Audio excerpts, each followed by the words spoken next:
Hello everyone, जैसे आप सभी को पता है कि नेक्स्ट वीक से एसएससी जेई का एग्जाम शुरू होने वाला है और उसका एडमिट कार्ड भी आ चुका है। तो जिसने एडमिट कार्ड डाउनलोड नहीं किया है वो जाके एडमिट कार्ड डाउनलोड कर सकते हैं।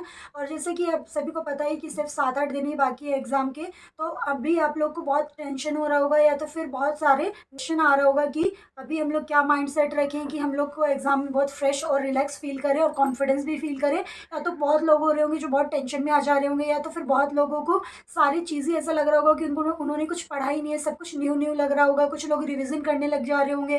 तो ऐसी क्या स्ट्रैटेजी हम लोग फॉलो करें एग्जाम के 7-8 डेज पहले कि हम लोग को एग्जाम देने में एकदम रिलैक्स लगे, कोई अभी टेंशन भी ना हो कि आपको कम से कम 2 से 3 मॉक्स लगाने हैं और मॉक्स लगाने का सबसे अच्छा प्लेटफॉर्म है टेक्स्ट बुक का। और अगर आपके पास टेक्स्ट बुक का पास है तो आप वहाँ पे कितने भी टेस्ट दे सकते हैं। वहाँ पे सिविल इंजीनियरिंग के 853 मॉक टेस्ट अवेलेबल हैं। अगर आपको लगता है कि आपका ये सब्जेक्ट वीक है तो आप subject wise test, part test कुछ भी दे सकते हैं। और रीजनिंग के आपको कम से कम 2-4 टेस्ट देने ही देने हैं, क्योंकि रीजनिंग के अगर आप अभी टच में रहेंगे तो आप एग्जाम में आपको स्ट्राइक करेगा। अगर आप डायरेक्ट सोच रहे हैं कि रीजनिंग तो मेरी बनी जाएगी तो आप एग्जाम में चौक कर सकते हैं। तो अभी टेक्स्ट बुक का सेल चल रहा है, जीत का संकल्प सेल, जो कि 28 से 31 तारीख तक है, बिगेस्ट डिस्काउंट ऑफ समर। इसमें आपको ईयरली टेक्स्ट बुक का पास प्रो 263 रुपये में मिल जाएगा। और अगर आप मेरा कूपन कोड RISHI यूज़ करते हैं तो आपको इंस्टेंट 12% का ऑफ भी मिलेगा। इसमें आपको मिलेगा 1 पास 2 एस ऑल एग्जाम, जिसमें 80,000 से ज़्यादा मॉक टेस्ट अवेलेबल है और 12+ लैंग्वेजेस में मिल जाएंगे फॉर 700+ एग्जाम्स। और इसमें आपको 20 लाख प्लस एक्टिव यूजर्स जो जिनके पास है, प्लस 17,000 प्लस प्रीवियस ईयर के पेपर्स आप डाउनलोड कर सकते हैं। तो जाइए जल्दी से टेक्स्ट बुक का पास लीजिए। अभी अगर आप लोग ज़्यादा टेंशन ले ये सोच के कि हम लोग का एग्जाम कैसा होगा, या फिर आप में जाके आपको और कॉन्फिडेंस की कमी हो जाएगी, या फिर आपका जो आता होगा वो क्वेश्चंस भी छूट जाएगा, या तो फिर आपकी स्पीड कम हो जाएगी। तो अभी क्या स्ट्रेटेजी फॉलो करनी है, तो चलिए गाइज देखते हैं last 7 days strategy, what we should do and what we should don't. पहले हम लोग डिस्कस करते हैं क्या चीज़ हम लोग को अवॉइड करनी चाहिए।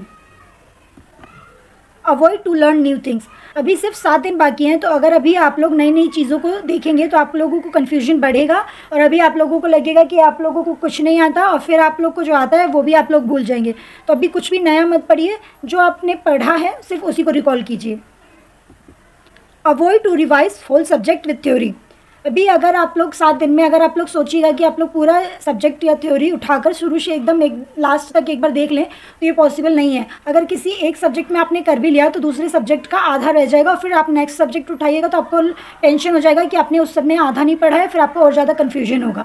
तो इस इंस्टेड ऑफ आप पूरे सब्जेक्ट को रिवाइज करें, उसकी जगह आप लोग शॉर्ट नोट्स या फिर कोई एक टॉपिक्स उठा लीजिए, कोई भी थ्योरम उठा लीजिए या फिर कोई भी पर्टिकुलर टॉपिक उठा लीजिए और जो आपको लग रहा होगा कि आपको अच्छे से क्लियर नहीं हुआ, सिर्फ वही चीज़ों को अभी आप लोग डिस्कस कीजिए या फिर वही चीज़ों को पढ़िए, पूरे सब्जेक्ट को मत पढ़िए। Avoid taking extra tension and extra relaxation. कुछ लोग क्या करते हैं कि एक्स्ट्रा टेंशन ले लेते हैं एग्जाम से पहले, या फिर कुछ लोग होते हैं एकदम रिलैक्स हो जाते हैं कि अभी 7 दिन लोग बोलते हैं कि एग्जाम से पहले नहीं पढ़ना चाहिए तो एकदम किताब बंद करके मूवी वगैरह देखना है। तो ऐसा भी नहीं करना है और बहुत ज़्यादा टेंशन नहीं लेना है कि रात को सो ही नहीं रहे हैं, एकदम 3-3, 4-4 बजे तक पढ़ते ही रह जाते हैं और उनको रिलैक्स करने का टाइम ही नहीं मिल रहा। तो एग्ज़ाम से पहले माइंड का रिलैक्स करना बहुत ज़रूरी है। तो ऐसा भी नहीं करना है कि एक्स्ट्रा टेंशन लेना है और बिल्कुल भी माइंड को एकदम बंद नहीं करना है, क्योंकि अगर आप बंद कर दीजिएगा तो आप अभी आपका एकदम छूट जाएगा एक वीक में, तो वहाँ जाइएगा तो आपको थोड़ा रिकॉल करने में दिक्कत होगी। तो थोड़ा थोड़ा एकदम मतलब जो जो टॉपिक आपको लगता है कि इंपॉर्टेंट है या फिर आपने PYQ एनालाइज किया हो वो सब, तो सिर्फ वो चीज़ों को आप लोग अभी लेते चलिए, लेकिन छोड़ना नहीं है, कुछ भी एक्स्ट्रा टॉपिक स्टार्ट भी नहीं करना है। Avoid attempting excessive test. अभी क्या है कि कुछ लोग क्या करते हैं कि टेस्ट पे टेस्ट दिए जा रहे हैं कि 7 दिन है, 5 दिन है और जितना टेस्ट दे सको देते जाओ।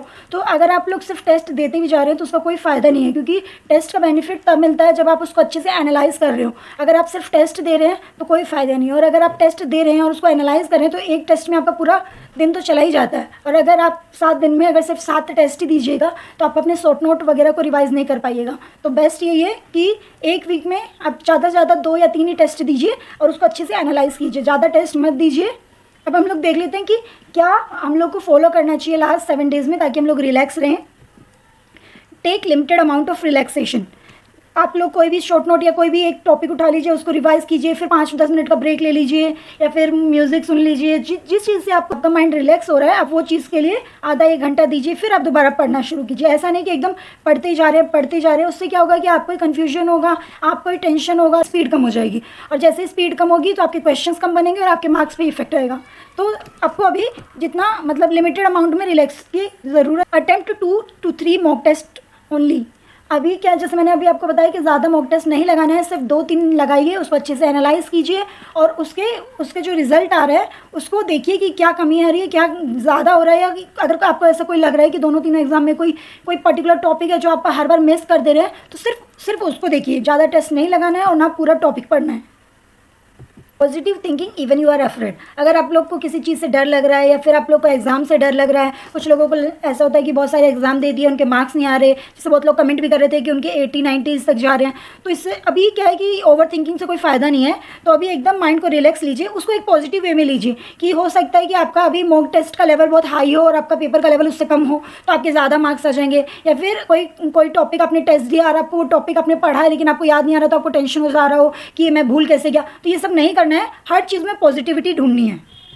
अभी जैसे आप देख सकते हैं कि अगर जैसे जैसे आपका नॉलेज बढ़ेगा वैसे वैसे आपका डर स्टार्टिंग में बढ़ेगा, ऐसा क्योंकि आप कुछ भी नया देखिएगा तो आपको ऐसा लगेगा कि आपको कुछ आता ही नहीं है, पर जैसे ही एक पीक पे आप पहुंच जाइएगा तो उसके बाद फिर आपका डर आपका धीरे धीरे कम होने लग जाएगा, क्योंकि आपका नॉलेज बढ़ता जाएगा। और एक पॉइंट ऐसा आएगा जहाँ पे आपका नॉलेज एकदम ज़्यादा होगा और आपका फियर एकदम कम होगा। तो अभी आपको फोकस करना है अपने नॉलेज पे, ना कि फियर पे। तो thank you for watching and all the best for your exam.